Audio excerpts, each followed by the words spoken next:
Good morning everyone, and welcome once again to my video blog from GEMS Wellington Academy, Al Kale. You can probably tell from what you can see in shot that I'm not where I normally am to do this. I've relocated to our radio studio. Probably not many principals in Dubai who can say they're sending something from the radio studio, but great to see it here. And I've just been asking Mr. Weber about how it's being used. We have a group doing an ECA, writing a newspaper, and then they're going to be using the radio studio to host a debate and make a podcast. So we look forward to hearing those in due course. So as usual, I'll just give you a little bit of feedback as to what's been happening. So I particularly want to go back to last week. You may recall that this time last week I was in the green room with a couple of our Year 6 students. I hope if you watched that you enjoyed that discussion, very important discussion about bullying and about online safety. So I hope that was useful. And if you read the WEC newsletter last week, you'll know that you were sent the sheets that I held up, the acronyms, the advice that we give to students about how to stay safe online. Really, really important. So if you didn't catch the newsletter last week, please try and find it and look at it, because as I said, it's really important that parents are heavily involved in making sure that they know what their children are doing online. So that was last week, and last week I actually took a break to do my video blog from International Day. I thought it was a great success. The feedback has been very positive. I think people felt that it was better than the year before. When we had it inside, it worked much better outside. Great to see a lot of dancing going on, lots of music, 22, 23, I think, different tents from different countries. And it was great. I mean, the food was nice. Really enjoyed the food, but it was also nice to find out quite a lot about the countries themselves. So I enjoyed really finding out a lot more about some of these countries than I knew before. And it was great to see the pride that those parents took, and their children. The children were very keen as well to talk about their countries, where they come from, their culture.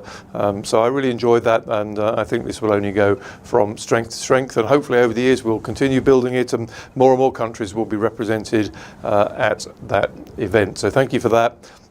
We've had lots of sports days in the last couple of weeks as well. I just want to apologise to those of you who turned up early this week for the Key Stage 1 Sports Day. The information about that wasn't quite as clearly communicated as it might have been.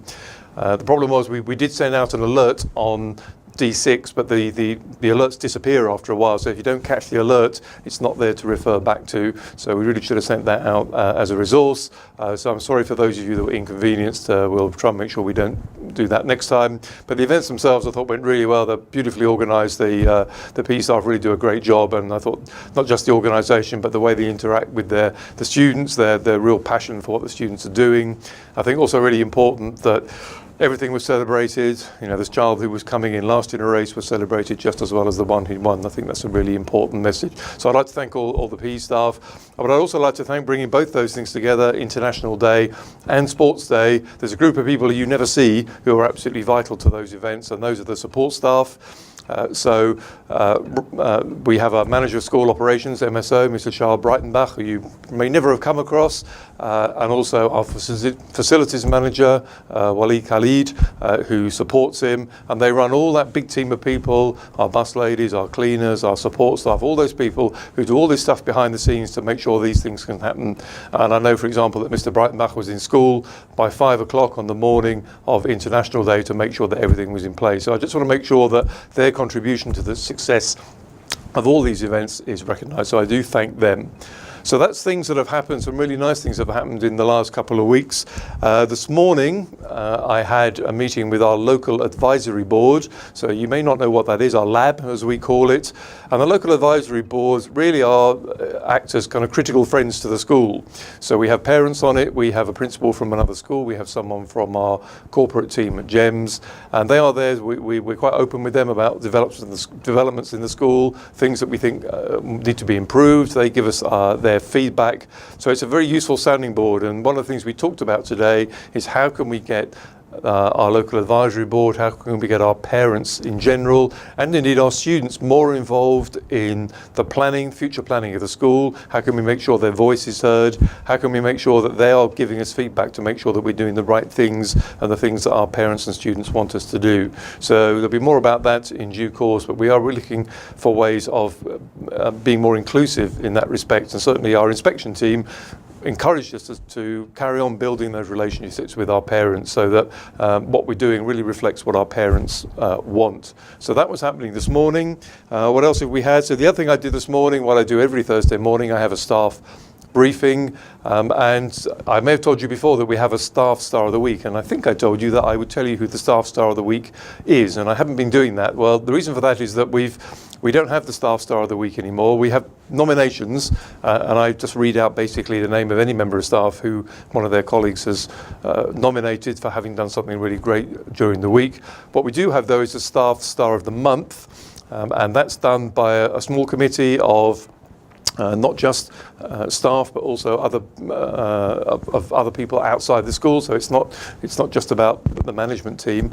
And basically, any member of staff can be nominated, and if they win that award, they receive a little certificate in a nice frame, and they win a kind of voucher to do something around in Dubai for a meal out or skydiving, whatever it is. So it's a very nice recognition, and we don't just do it for our staff. We also have a sort of admin operations star of the term, and we also have a TA and LSA star of the term. So I gave out 7 awards this morning. So our staff stars of the month since the start of the year are Louise Salter from our inclusion team, Rasha Hijazi from our Arabic team, she's an Arabic B teacher, Rachel Parkinson, our head of science, can I get this right? Daniel Kibble, our FS teacher, and the last one, did I get this right? Jenny Rayner, who was our Staff Star of the Month back in September, who is the P department and also our wonderful head of Year 7. If you've got a child in Year 7, you'll have come across here. So I congratulate the 5 of those. Those are our 5 teacher awards for the last 5 months. Our TA/LSA award went to Phil Vyas, who's the TA in PE. You may well have come across him if your child is involved in any kind of sport. He's a great, he does a lot of work, there's a lot of work involved in setting up for PE. So congratulations to him. And the winner of our Admin/Operations Award for last term was Stephanie Foster, and you'll definitely know Stephanie because she's one of those lovely smiling faces you see when you come through the front door of the school in the morning. So congratulations to her. So well done to all 7 of them. And I say those awards are awarded by their peers, not by me, not by the leadership team, but by their peers. And that's the best kind of award you can get, really. Okay, so we're nearly at the end there, but I've got one other piece of paper down here. You may have seen me glancing down, and it's this. And you'll see this on our Facebook page. You'll see this around the school. You probably can't read it very well, so I'll tell you what's in it. We're going to have an open day on the 21st of February, and it's an open day both for existing parents and also for parents who may be considering sending their children here and want to have a look around the school. So the detail is on here. The idea is that it will be a normal working day, so you'll be able to go around, you'll be able to drop into classrooms, you'll be able to come into places like this, into our radio studio, and see the facilities at work. The tours won't be done by me or by members of the leadership team, they'll be done by students. So we'll be using our Year 6 and Year 9 students, so you really will get the student perspective. And if you want to come, then please come. And if you want to ask some difficult questions and see what they say, we're very confident they'll give you an honest answer. There'll be a few talks during the morning about various aspects of the school as well. So some of them you may feel you know a lot about, others you might not. So one of them is looking forward to tomorrow. So we're talking a little bit about school development, where the school's going. That might be of interest to current parents in particular. So please look out for this. Do come along. You can come at any time. We'll give you a tour so you can go into all the classrooms, see what's going on. So I think that will be really interesting. We haven't done it before, so I hope you'll support that. If you are coming, bring a friend, especially if that friend doesn't have their child in the school, because we're obviously very keen to show our school off to parents who don't know it so well. So do look out for these posters, and look, this will be on Facebook very, very soon. So there we go. That's the roundup for this week. As ever, I thank you for watching. Half term is approaching, so you'll have a nice relaxing week with your children and families, and the staff will have a relaxing week without your children, so they can get ready for the second half of the school year. So I wish you a very good holiday, whatever you're doing, whether you're staying in Dubai, whether you're travelling, safe travels, have a great week, and I look forward to speaking to you again in a couple of weeks. Thanks very much. Bye-bye.